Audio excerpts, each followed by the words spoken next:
comenzamos una nueva serie. No sé cuánto tiempo nos va a llevar, nos va a tomar, pero esta serie va a ser un estudio en la primera carta de Pedro, en estos maravillosos 5 capítulos, y que le he titulado Esperanza para los que sufren. Esperanza para los que sufren, que es un estudio verso a verso en la primera epístola de Pedro. Así que ahí durante las siguientes semanas vamos a estar estudiando este interesante libro, esta interesante carta, epístola. Se le llama epístola pedrina porque precisamente lleva el título o escrita por Pedro, aunque en las primeras etapas del cierre del canon de la Biblia fue un poquito discutida la autoridad de Pedro. Finalmente sabemos que fue Pedro quien escribe esta interesante carta. Y al comenzar hoy esta serie sobre la esperanza para los que sufren, sin duda alguna, todos nosotros pasamos y pasaremos por momentos que son difíciles, duros, de crisis, de situaciones dolorosas. ¿Qué hacer en esos momentos? ¿Qué hacer cuando enfrentamos esas crisis, estas luchas? Es interesante que Pedro va a hacer mención al sufrimiento por lo menos 21 veces en estos 5 capítulos, pero a pesar de eso, él nos va a decir que podemos tener esperanza. Abre tu Biblia, por favor, ahí en esta carta, en Primera de Pedro, en el capítulo 1. Vamos a mirar los primeros 2 versículos. Primera de Pedro, capítulo 1. Y hoy vamos a considerar los saludos del siervo a los santos que están expatriados, que están en la dispersión, que son peregrinos. Mira, en capítulo 1 de Primera de Pedro, versículo 1, el texto dice: Pedro, apóstol de Jesucristo, a los expatriados de la dispersión en Ponto, Galacia, Capadocia, Asia y Bitinia. Y mira qué interesante, ya desde los primeros versículos Pedro profundiza en doctrina, en teología profunda. Y dice ahí, elegidos. Pedro está diciendo, ustedes que por causa de la persecución son considerados como malhechores, como basura, como rechazados en el extranjero. De hecho, usted sabe, usted que vino acá a Australia, tener que venir a una nueva cultura, aprender un nuevo idioma, muchas veces nos tocaron los trabajos más duros y difíciles, y muchas veces discriminados. Eso es lo que está ocurriendo con estos creyentes. Están experimentando esa situación, pero Pedro es quien les dice, no se preocupen, porque a pesar de que el mundo los pueda rechazar, no olviden una cosa, ustedes son elegidos de Dios. Tienen la mano de Dios. Mira el verso 2, elegidos según la presencia de Dios Padre, en santificación del Espíritu, para obedecer y ser rociados, ¿con qué cosa? Con la sangre de Jesucristo. Y este saludo clásico en las cartas del Nuevo Testamento, gracia y paz o sean que multiplicadas. Esta carta nos va a hablar del sufrimiento. Cerca de 21 veces Pedro va a hacer mención sobre el sufrimiento. Mira el verso 5, Pedro ya los prepara y les dice, en los cuales vosotros os alegráis, aunque ahora, ¿qué dice el texto? Por un poco de tiempo, si es necesario, tengáis que ser afligidos. ¿En qué? En diversas pruebas. ¿Qué está diciendo el texto? Que vamos a enfrentar momentos que son difíciles. Esta carta se escribe alrededor del año 64 después de Cristo, específicamente cuando el Imperio Romano, bajo la comandancia de Nerón, comienza a perseguir ¿a quién? Al pueblo de Dios. ¿Y qué mejor que este hombre, Pedro, para escribir esta carta? Recuerda que es Pedro quien dice, Señor, yo voy contigo, yo muero contigo, yo no te voy a negar. Pero él pasó una de las crisis espirituales más profundas que hay. Y que tan solo la mirada del Señor Jesucristo lo quebró profundamente, porque el texto dice que él lloró como profunda o amarga mente.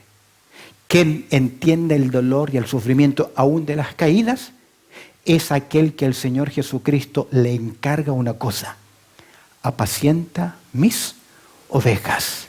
Y usted lo ve después de Pentecostés y en el libro de los Hechos, predicando, enseñando, cuidando, y aquí tenemos dos preciosas cartas que él escribe posiblemente desde una comunidad, una pequeña iglesia que estaba en Babilonia. Vamos a llegar al capítulo 5, verso 3 y vamos a explicar. Personalmente no creo que se refiere a la Babilonia espiritual como Roma, como algunos comentaristas creen que Pedro escribe desde Roma. Personalmente no lo creo, no tengo ninguna mayor erudición, pero creo que Pedro se refiere a un grupo de creyentes en una localidad determinada. Y desde ese lugar Pedro nos escribe: tengan esperanza en medio del sufrimiento, porque estos hermanos van a experimentar sufrimiento. Déjame decirte algo más. A pesar de que Pedro es un pescador, que tal vez por razones de vida, de enfrentar la vida, no tuvo la capacidad como la tuvo el gran apóstol Pablo de ser un erudito. Yo creo que si Pablo viviese en estos tiempos, él dominaría por lo menos 7 a 8 idiomas más importantes en la tierra: mandarín, inglés, español, alemán, francés, japonés. Eso Pablo los hablaría con completa fluidez y tendría los títulos más reconocidos de las mejores universidades. Y a veces como que miramos un poquito Pedro, aquel que siempre está hablando de más, que siempre está reaccionando de más. Déjame decirte que sus escritos, estas dos cartas, tienen una profundidad doctrinal tremenda. Vamos a la carta entonces. Consideremos de los saludos de Pedro, consideremos los saludos del siervo a los santos expatriados. Vamos a sacar un par de consideraciones de estos dos primeros versículos. En primer lugar, quiero que veamos juntos, la primera consideración es: el siervo se presenta. Se presenta. Si tú miras el escrito, ¿cómo comienza el escrito? Al igual como aquella literatura de la antigüedad. Exactamente Pedro sigue el patrón que escribían en aquel tiempo las cartas, las correspondencias. ¿Cómo comienza? Sencillamente comienza diciendo ¿quién? Pedro, Pedro, Pedro. Nombre antiguo de él fue Simón, hijo de Jonás. ¿Recuerdas? Ese nombre está relacionado con su vida pasada. En el Evangelio de Juan, en el capítulo 1, verso 42, vemos que Andrés, su hermano, le dice: oye, ¿sabes qué? Hemos hallado al Mesías. Y lo lleva a Pedro para que se reúna con Jesús. Y en verso 42 de Juan capítulo 1 tenemos el primer encuentro entre Jesús y Simón o Pedro. Y mira el dato interesante. Y le trajo a Jesús, y mirándole Jesús, que ya todo lo ve y que todo lo sabe, ¿qué le dije? ¿Qué le dijo? Tú eres Simón, hijo de Jonás. Tú serás llamado Cefas, en arameo, que quiere decir Pedro, en griego, Petros, piedra. Este nombre, piedra, representa, por así decir, el gran cambio en la vida de una persona. No quiero espiritualizar el texto, pero cuando uno conoce a Cristo como su Salvador personal, uno recibe un nombre en la gloria. Y aquí encontramos que Pedro se refiere al nombre, por así decir, dado por el Señor a su conversión, y como su nombre significa piedra o pequeña roca, nos habla de un hombre estable, firme en convicciones y también en ministerio. Sin duda alguna, los fracasos del pasado quedaron atrás, porque Pedro enfatiza, versículo 2, y 8 veces aparece en todo este libro una palabrita interesante: gracia, la gracia, la gracia. Para nosotros, ¿qué es la gracia? El don que recibí, pero que yo jamás merecía. Aquí encontramos, es interesante que Pedro es bastante mencionado en el Nuevo Testamento, al igual que el apóstol Pablo, pero de los apóstoles del Señor Jesucristo, de los 12 que Él escogió, solo 3 de ellos escribieron cartas. Mateo, Juan y Pedro. Obviamente después el último apóstol llamado por el Señor Jesucristo, que fue ¿quién? Pablo. Ahora es interesante, algunos comentaristas dicen que Juan es llamado el apóstol que escribe acerca del amor, mientras que Pablo es llamado el apóstol de la fe, nos enseña doctrina, profundidad, y sin duda alguna Pedro es llamado el apóstol de la esperanza. ¿Sabes por qué? Porque en medio del sufrimiento, en estas 5 cartas, en medio del sufrimiento, del dolor, Pedro nos va a decir, podemos tener esperanza. ¿Y qué es la esperanza? La confianza que tenemos en la persona de Dios. De hecho, en los primeros versículos del verso 3 al verso 6 nos habla de esa grandísima esperanza viva que tenemos porque nuestro Señor Jesucristo resucitó. Aquí tenemos a un hombre. El siervo se presenta, un hombre que por la gracia de Dios fue ¿qué? Transformado. Dios hizo un cambio en su vida. El siervo se presenta. Observa en segundo lugar, el servicio es presentado. ¿Cómo se presenta Pedro? ¿Qué dice el texto? Pedro, ¿qué más? Apóstol de Jesucristo. Apóstol de Jesucristo. Pedro presenta su autoridad espiritual. ¿Sabe? Francisco La Cueva dice que se presenta como Pedro, un apóstol, como uno más de los que eligió el Señor. Si bien es cierto, al decir que Él es un apóstol, establece autoridad apostólica, déjame decirte algo, que está acompañada de completa humildad. En el mismo capítulo 5 de esta carta, dice el verso 1, ruego a los ancianos que están entre vosotros, yo, anciano, también. ¿Sabes qué? Uno más. Pedro no quiere sobresalir, no quiere mostrar su ego, su importancia, porque entiende que lo que él es, al igual que el apóstol Pablo, es por una sola cosa. Lo que dice al final del versículo 2, la gracia del Señor. Ahora, ¿quién es un apóstol? ¿Quiénes son apóstoles? Hoy vivimos en un tiempo que muchas personas, denominaciones, proclaman autoridad apostólica. En el libro de los Hechos, en el capítulo 1, se establece claramente quiénes son apóstoles. Personas que participaron del ministerio de Jesús. Fueron llamados personalmente por Jesús. Y algo más, que el Señor Jesucristo, como son sus representantes, les entregó una credencial apostólica. Usted va a algunos edificios y usted leerá only staff, solamente personas que tienen la autorización para hacerlo. Es decir, que un apóstol no solamente se llamaba, hey, yo soy apóstol, respétenme, sino que tenía una credencial. Y en 2 Corintios, en el capítulo 12, verso 12, Pablo, que defiende su ministerio, él nos dice cuáles eran las credenciales de un apóstol. En 2 Corintios, capítulo 12, versículo 12, Pablo dice así, con todo, las señales de apóstol, es decir, que los apóstoles tenían una señal, una credencial. La señal es algo que capta la atención para evidenciar algo. ¿Cuáles son estas señales? Señales de apóstoles que se han hecho entre vosotros en toda paciencia. ¿Por qué cosa? 3 credenciales.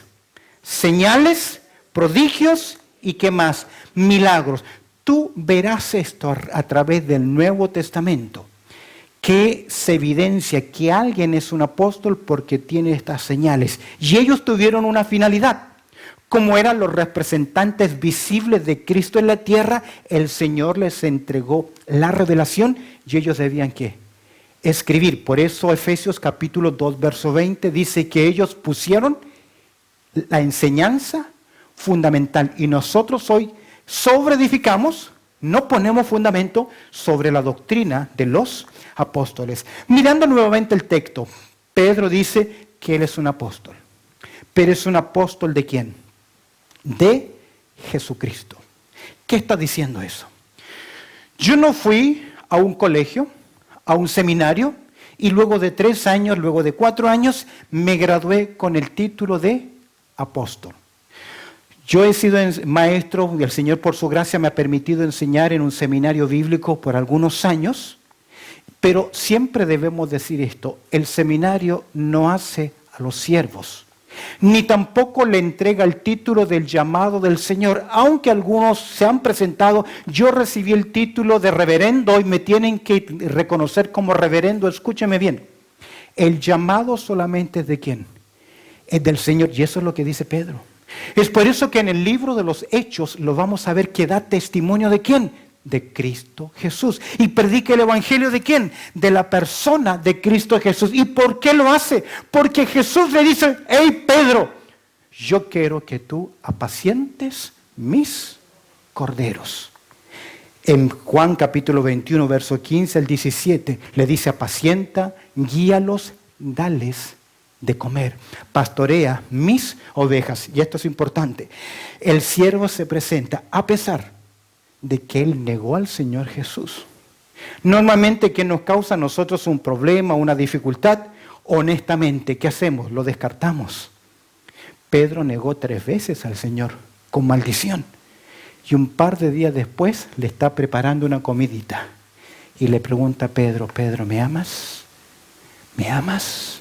¿Realmente me amas? Cuida, apacienta y alimenta mis corderos. Le dio una gran responsabilidad, a pesar de que él había fracasado. Aquí el siervo se presenta, es presentado. Ve un versículo precioso que quiero que lo marques en tu Biblia. Se encuentra en Proverbios, capítulo 24, verso 16, que dice: porque 7 veces cae el justo, ¿y qué más? Y vuelve a levantarse. Seamos honestos. Dios es un Dios de segundas oportunidades. ¿Amén? Lo vemos en Jonás. Dios es un Dios de segundas oportunidades, pero lamentablemente nosotros, el pueblo del Señor, no lo somos. No lo somos. Porque 7 veces cae el justo y vuelve a levantarse. Hemos visto entonces, al considerar los saludos del siervo a los santos expatriados, hemos hablado: el siervo se presenta, el siervo es presentado, y en tercer lugar, los santos en pesares. ¿A quién le escribe Pedro? ¿Cómo comienzo? ¿Cómo lo describe? ¿A quién le escribe Pedro? Primero le dice: a los expatriados. Esta palabrita es traducida en el versículo 11 como aquellos que son peregrinos. Peregrinos. La palabra expatriado significa residentes en un lugar extraño. Denota que son expatriados, exiliados, que no pertenecen a ese lugar.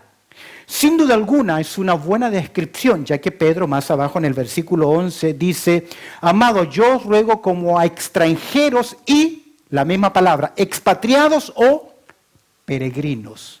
¿Qué es un peregrino? Una persona que está de paso por un lugar.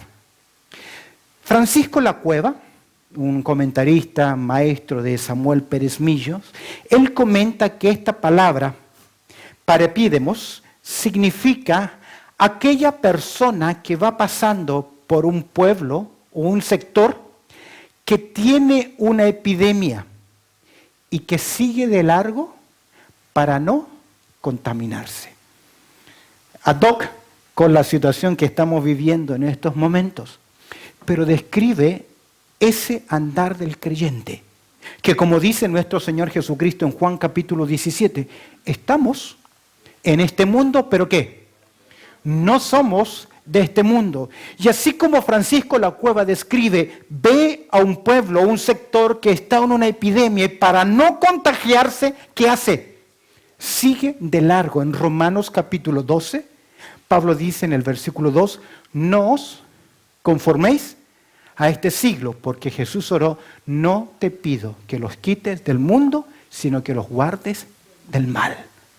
Es interesante que el apóstol Pablo en Filipenses capítulo 3, verso 20, le dice a usted y a mí y a todos los cristianos que a pesar de que yo tengo mis papeles, ciudadanía de origen chileno, nacido en Santiago de Chile, tengo certificado de haberme nacionalizado australiano, mi verdadera nacionalidad y mi verdadera residencia, ¿dónde está? Filipenses capítulo 3, verso 20. ¿Dónde está? En los cielos. ¿Esa es la suya? ¿Está seguro de que su nacionalidad, su residencia final en los cielos? Pero ¿por qué entonces cargamos con tantas cosas de este mundo? ¿Te das cuenta que Pedro está escribiendo a los santos expatriados que están en dónde? Que están, dice, los expatriados de la dispersión. Normalmente esta palabra significa semilla esparcida o desparramada.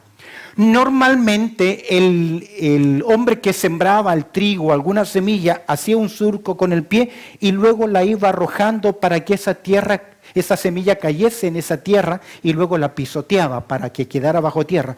Pero esta idea significa tomar un puñado de semillas y lanzarlas, que caen en diferente lugar y no necesariamente donde fueron puestas en ese lugar. ¿Por qué ocurrió eso? Porque estamos bajo el tiempo de Nerón. Y Nerón, el 19 de julio del año 64, se incendió un sector en Roma, 3 lugares en Roma. ¿Y sabes a quién culpó? A los cristianos y los creyentes. Los hijos de Dios comenzaron a ser perseguidos, acusados y maltratados como si fuesen malhechores. Es interesante, estamos hablando de los sectores de Ponto, Galacia, Capadocia, Asia y Bitinia. Asia Menor, lo que hoy sería el sector de Turquía. Ahí están estos creyentes y están expatriados porque han sido acusados como malhechores. Permíteme mostrarte cómo Roma los acusó. Primero, Roma comenzó a acusar a los cristianos que ellos eran ateos. ¿Sabes por qué les acusaban que ellos eran ateos? Porque Roma tenía muchos ídolos. Eran politeístas. Así como los griegos tenían un gran panteón y en ese gran panteón habían cientos de dioses, los creyentes, los hijos de Dios, los cristianos reconocían esto, que hay ¿qué cosa? Un solo Dios y un solo mediador entre Dios y los hombres. Roma entonces los calificó como personas que ateas. Segundo lugar, los acusaron de que eran caníbales.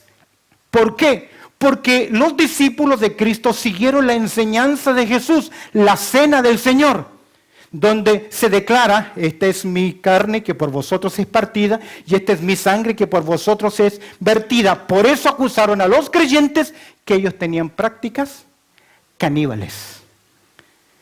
Los acusaron de anarquía, de rebelarse, de no respetar al César o al Augusto, que son títulos en Roma, porque los creyentes decían que hay un solo rey. ¿Quién es el rey de los creyentes?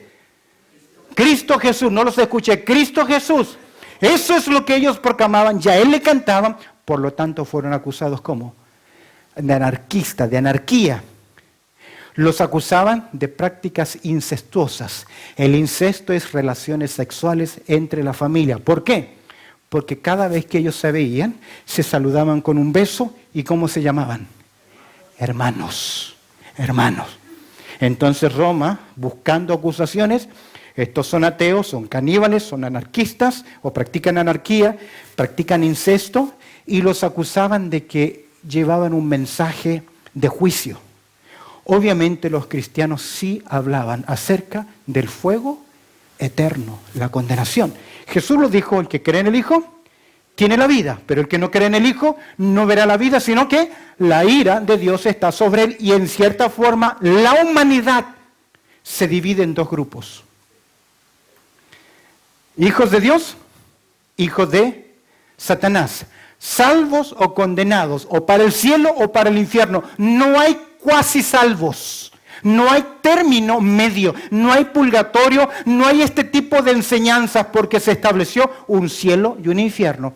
Y finalmente, la razón principal, porque históricamente siempre hay un antisemitismo. ¿Qué es antisemitismo? Rechazo hacia la nación de Israel. Quiero que observes conmigo rápidamente algo que... Ese es el contexto que estos hermanos están enfrentando. En otras palabras, ¿tienen qué cosa? Problemas. ¿Hay? Dificultades. Observa conmigo algunos versículos que nos hablan sobre esto. Capítulo 1, verso 6, quiero que marques en tu Biblia. Capítulo 1 de Pedro, verso 6, dice, en los cuales vosotros os alegráis, aunque ahora por un poco de tiempo, ¿qué dice? Si es necesario, tengáis que ser afligidos, ¿en qué? En diversas pruebas. Si usted hoy está enfrentando pruebas es porque Dios lo ha permitido. Segundo, otro versículo más, capítulo 2, verso 18 al 19. Mira el consejo. Criados, estad sujetos en todo respecto a vuestros amos, no solamente a los buenos y afables. Eso es fácil, trabajar con un jefe bueno, sino también ¿a quiénes? A los difíciles de soportar, porque esto merece aprobación. Si alguno a causa de la conciencia delante de Dios sufre molestias, padecimientos, ¿cómo? Injustamente. Capítulo 3, versos 15 y 16. Dice, si no santificad al Señor en vuestros corazones y estad siempre preparados para presentar defensa, ¿cómo? Con mansedumbre y reverencia ante todo aquel que os demande razón de la esperanza que hay en vosotros. ¿Por qué debían presentar defensa? Porque ya te mostré por qué causa estaban siendo acusados injustamente. Y el verso 16 dice, teniendo buena conciencia, para que en los que murmuran de vosotros, ¿como qué? Malhechores, personas que han violado la ley, que merecen el castigo y la condenación. Vosotros como de malhechores, sean avergonzados los que calumnian vuestra conducta en Cristo. Lo malo es cuando la acusación tiene razón. Cuando usted tiene un pésimo testimonio para con los de afuera. Capítulo 4, mira el verso 12. Amados, no os sorprendáis del fuego de prueba que os ha sobrevenido, como si alguna cosa extraña os aconteciese, independientemente del problema en el día de hoy. Sufrimiento. 21 veces aparece este concepto en Pedro. Es decir, los creyentes vamos a tener problemas. Dice, amados, no os sorprendáis del fuego de prueba, porque que os ha sobrevenido como si alguna cosa extraña os aconteciese. Si no gozaos por cuanto sois, mira lo que dice, por el contrario, gozaos por cuanto sois participantes de qué cosa, de los padecimientos de Cristo, para que también en la revelación de su gloria os gocéis con gran alegría. ¿Sabes por qué? Porque hay una corona especial preparada para aquellos que pasan momentos difíciles y yo no la quiero perder. Pero ¿sabes cuándo la perdemos? Cuando no enfrentamos las crisis, los sufrimientos, con la altura, con los recursos del Señor. Permíteme terminar con estos versículos que demuestran en Pedro el sufrimiento. Capítulo 5, versículo 8. Sed sobrios y velad, porque vuestro adversario el diablo como león rugiente anda alrededor buscando ¿qué? ¿A quién devorar? No solamente hay problemas de afuera, enemigos, opositores, gente mala, sino que también hay sufrimiento por causa de ¿quién? De Satanás, que muchas veces lo perdemos de vista. Al cual resistid firmes en la fe, sabiendo que los mismos padecimientos que se van cumpliendo en vuestros hermanos, ¿qué? En todo el mundo, querido. No importa la gravedad o el problema que tú estás enfrentando, no eres el único. Porque tenemos a autocompadecernos, a martirizarnos y creer soy el único que estoy sufriendo, la única que estoy sufriendo. No es así. El profeta Elías creyó lo mismo. Y el problema de él no eran los opositores, la religión falsa. ¿Sabe quién era? Una mujer. No un imperio, una sola mujer. Y él dice, Señor, quítame que la vida, más el Dios de toda gracia, que nos llamó a su gloria eterna en Jesucristo después de que hayáis padecido un poco de tiempo. Él mismo, ¿qué dice el texto? Os perfeccione, ¿qué más? Afirme, ¿qué más? Fortalezca y establezca, ¿qué dice el texto? A Él sea la gloria y el imperio por los siglos de los siglos, ¿qué? Amén. Está diciendo, Dios es soberano. Y si hoy tienes pruebas, estás sufriendo, es porque el Dios del cielo tiene el control. Y mientras no acepte eso, seguiré patinando con los problemas. Hemos visto, el siervo se presenta, el servicio es presentado, los santos en persecución o en pesares. Permíteme al finalizar el día de hoy, porque solamente hemos visto la introducción a esta carta, quién escribe y a quién les escribe y lo que está ocurriendo. Quiero terminar hablando sobre los sufrimientos y decirte, hay por lo menos, voy a mencionar 6, 7 propósitos de los sufrimientos. No los voy a comentar, solamente los voy a mencionar, porque tú vas a enfrentar sufrimientos. ¿Amén? No los escuché, ¿amén? No nos gusta. No nos gusta. Pero el que quiere vivir piadosamente en Cristo Jesús, padecerá persecución. Me gusta esa historia que se relata en el Gran Quijote de la Mancha. Va el Quijote en su hidalgo caballo con su investidura y Sancho va en ese burrito al lado y comienzan a ladrar los perros. Y Sancho le dice al Quijote, mira, los perros ladran, le dice como diciendo, no avancemos, no hagamos nada más. El Quijote dice, dejad que los perros ladren, porque eso significa que estamos cabalgando. Si usted tiene una vida placentera, sin dificultades, sin problemas, preocúpese. Porque el Señor Jesucristo nos dijo, y Pablo lo enseña, el que quiere vivir piadosamente en Cristo Jesús, padecerá persecución. Y aún más Jesús dijo que los pesares vendrán ¿de quién? De su propia familia, de los más cercanos. ¿Por qué sufrimos? En primer lugar, sufrimos para que nuestra fe sea probada. Para que sometida a prueba, dice Primera de Pedro 1:7, para que sometida a prueba vuestra fe, mucho más preciosa que el oro, el cual aunque perecedero se prueba con fuego, sea hallada en alabanza y gloria, honra, cuando sea manifestado Jesucristo. Tal vez está siendo probado para que tu fe sea firme, para que tú te fortalezcas en el Señor. Y siempre decimos, Señor, ¿por qué? Como buscando un culpable, cuando es ¿para qué? Aquí encontramos, sufrimos para que nuestra fe sea probada, y al ser probada es refinada, y al ser refinada es pura, y al ser pura es firme.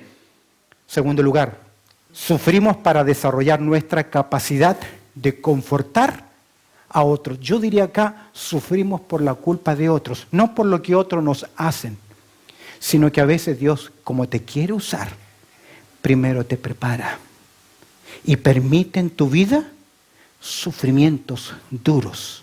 Déjame decirte algo, quien no ha perdido a un hijo, a una hija, puede dar buen consuelo a aquel padre que la madre que ha perdido un hijo o una hija, pero no le entiende a profundidad hasta que no ha pasado por esa experiencia. Por eso Pablo nos enseña en 2 Corintios 1:4, el cual nos consuela. ¿En dónde?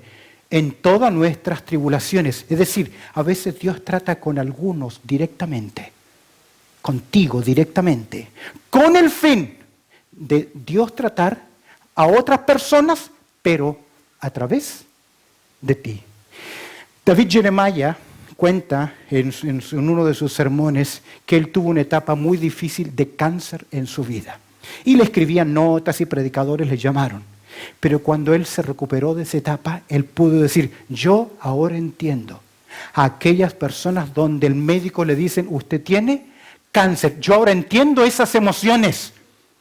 Yo no sé lo que estás pasando, pero es posible que Dios está tratando directamente contigo para tomar esa área en tu vida, fortalecerte y utilizarte para ayudar a otras personas. En tercer lugar, sufrimos para bajar nuestro orgullo. Pablo le pidió al Señor que le quitase ese aguijón en la carne. ¿Y qué le dijo el Señor? No, te lo voy a dejar ahí. Bástate mi gracia, para que la grandeza de la revelación no me exaltase desmedidamente. Dice Pablo en 2 Corintios capítulo 12, verso 7.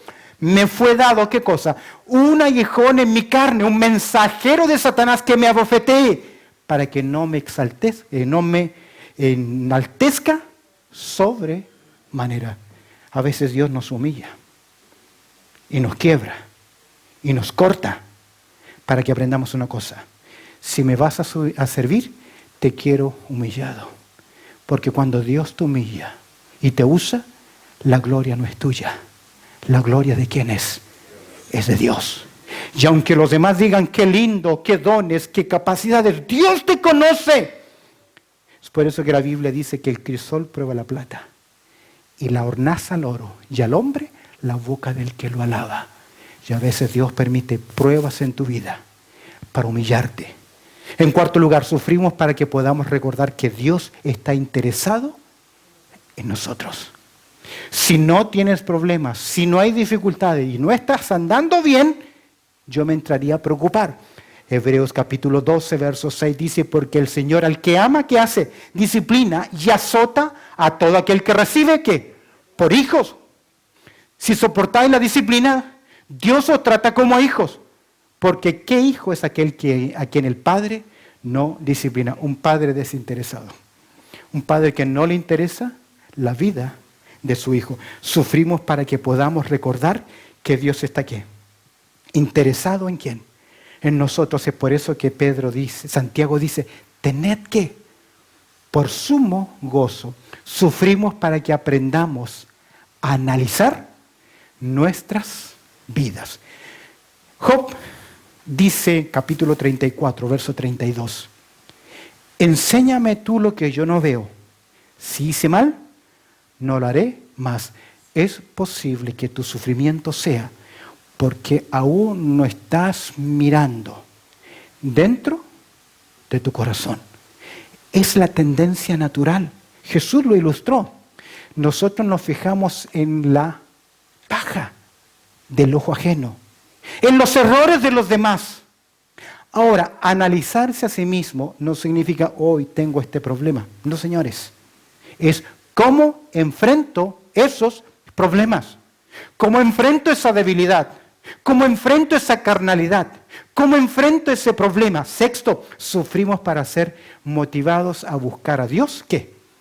De todo corazón. Yo lo vi en el 83, 85 en mi país. 85 creo que fue el terremoto.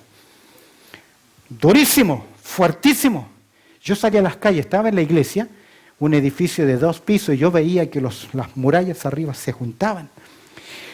Dios nos cuidó porque al salir se quebró parte de las cortinas, de las partes de cemento y cayeron. Cuando las hermanas quisieron salir por la puertecita, algunas eran rellenitas, no salían. Y yo veía cómo se tiraban de afuera, porque yo bajé por una escala rápido hacia afuera. Estaba en un segundo piso. Bueno, no era eso lo que quería decirle. Cuando salí a la calle, vi como la gente de rodillas se golpeaba en el pecho pidiéndole a Dios perdón. Muchas veces Dios permite ese sufrimiento en tu vida para que tú, quebrantado, porque no tienes más recursos, busques ¿a quién? A Dios. En mi angustia, dice el Salmo 18:6, en mi angustia invoqué a Jehová y clamé a Dios. ¿Y qué dice el texto? Él oyó mi voz desde su templo y mi clamor llegó delante de él a sus oídos. A veces Dios permite ese momento para que tú busques del Señor, y finalmente sufrimos para que pongamos nuestra atención solamente en quién, en Él. ¿Qué cantábamos hoy? ¿Qué cantábamos a Él? No fijéis los ojos en nadie más que en Él, porque a veces es fácil confiar en nosotros, en mi capacidad, mi recurso, mi inteligencia. Salmo 25:1 dice, a ti, oh Jehová, levantaré mi alma. Dios mío, En ti confío, ¿qué dice? No sea yo avergonzado, no se alegren de mí quienes, mis enemigos. Propósito del sufrimiento. Sufrimos para que nuestra fe sea aprobada, sufrimos para desarrollar nuestras capacidades de confiar en Dios, sufrimos para bajar nuestro orgullo, sufrimos para que podamos recordar que Dios está interesado en nosotros, sufrimos para que aprendamos a analizar nuestras vidas, sufrimos para ser motivados a buscar a Dios y sufrimos para que pongamos nuestra mirada solamente en el Señor. Quiero hacer mención de algo. Categorías de sufrimiento. Por lo menos hay 7, menciono. A veces sufrimos por persecución política. Estaba en Argentina y había una conferencia de George Bean. George Bean nos comentó su situación en la ex Unión Soviética, cómo la KGB y la policía rusa perseguía a muerte a los cristianos. Debemos dar gracias al Señor que en este país no tenemos esa persecución. Pero a veces sufrimos como los creyentes del primer siglo. El imperio, la política los persiguió. A veces sufrimos enfermedades, el dolor físico. Algunos de nosotros tenemos enfermedades que ya son crónicas. Yo tengo que luchar con una enfermedad. Usted también tendrá que luchar con una enfermedad. Y aunque nos quejemos y todo lo que se quiera, sufrimos a veces por estas dolencias. Pero ¿sabes cuál es el dolor más profundo que el físico? El dolor psíquico, el dolor emocional, el dolor psicológico. Cuando entra la angustia, la depresión. Cuando estamos en ese estado de depresión que nos sentimos en un fondo sin salida, donde no hay esperanza y donde nos autocompadecemos creyendo que somos los únicos. No es así. Pero ese dolor es real, es un dolor psíquico, es un dolor emocional, más intenso que el dolor físico. Las ansiedades materiales producen mucho dolor. La pérdida de un trabajo, el no saber qué nos depara el mañana, el tener una gran deuda y tener problemas en las ansiedades materiales o las aflicciones de las relaciones familiares. Conflictos conyugales, mala comunicación, conflicto con nuestros hijos. Tal vez cuando son pequeños nuestras preocupaciones son cómo disciplinarlos, cómo educarlos, cómo protegerlos, decidir por ellos. Pero cuando ya son grandes, son adolescentes, son jóvenes, son otras las preocupaciones porque ya no podemos decidir por ellos. Queremos saber quiénes son los amigos de influencia en sus vidas, los guiarán bien, les invitarán a algo y comienzan las aflicciones en las relaciones familiares. O una muy dura, la pérdida de un ser querido produce sufrimiento. Y déjame decirte algo, lo vamos a pasar. Vamos a perder personas, trae mucho dolor. Y finalmente, yo diría las tensiones y divisiones entre hermanos en la iglesia. Sean por divisiones de una iglesia. Algunos de ustedes vienen de una iglesia dividida. Hay dolor, porque se divide el pueblo del Señor donde hay amistad, donde hay cariño, crecen las amistades, pero por razones se dividen. O por causas que esa buena iglesia cambió su doctrina y ahora tiene una práctica diferente y con dolor tengo que salir. O a veces son porque la iglesia no tomó decisiones sabias y correctas escriturales.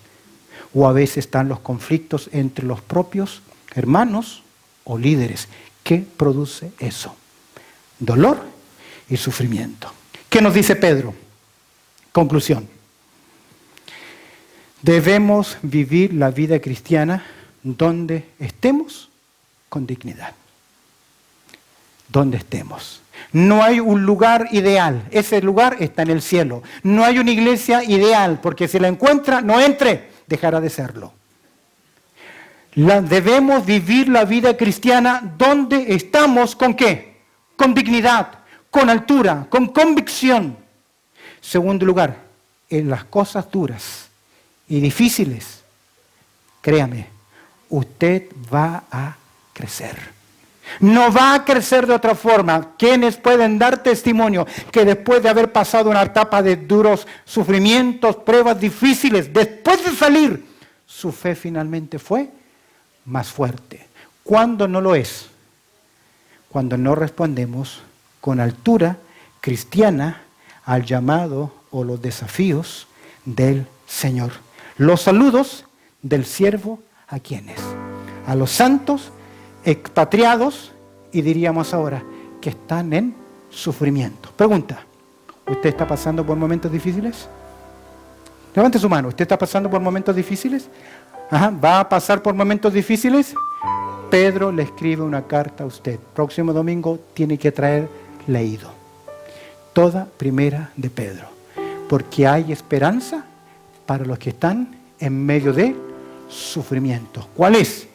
Que a pesar de todo vamos a saber. Cuando se levante el polvorín, el humo, vamos a saber que alguien siempre estuvo a nuestro lado. ¿Quién? La persona de Cristo Jesús. Amén.